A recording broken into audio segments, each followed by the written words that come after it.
update now on construction project that we first brought you in August. A Lee County community is coming together to build a safe place for kids to play during sporting events. WGEM Shakayla McCamick is back from Montrose, Iowa with details on how they're making it happen. Shakayla? Daniel, since the creation of the Montrose Youth Commission in 2019, officials have been working to clean up Bud Metzinger ballpark. In 2021, they started fundraising so they could build a playground and fix the old basketball court at the park. Now, the commission has broken ground and are weeks away from project completion.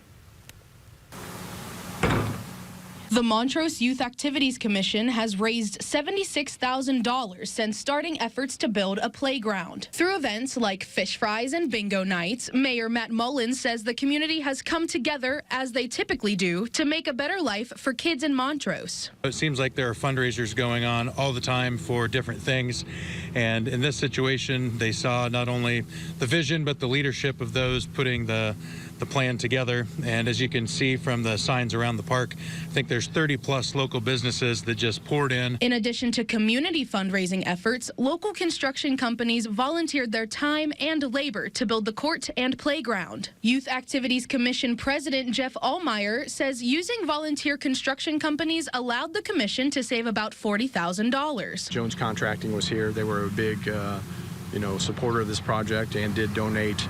They were here for 6 days and completed all the concrete work. With 13 teams playing more than 100 games throughout the season, Allmeyer says it's important to make sure the kids who aren't on the field or watching the game can still have safe fun. We weren't planning on redoing the basketball court, but quickly into that project we saw that need. It was just deteriorating, had been here for probably 30-some years and was not a safe play surface for the kids. As teams practice before the season starts, Mullins says the public seems to appreciate the project, even before it's completed. Here on the basketball court, there was a group of high school kids playing a pickup game of basketball, some other kids at the other end playing basketball, and I mean, this place was happening last night. Really cool to see. The first game of the season is May 8th. Allmeyer says the play structure must be built and rubber tile laid before the playground is ready to be used on that day. Shakayla McCamick, WGEM News.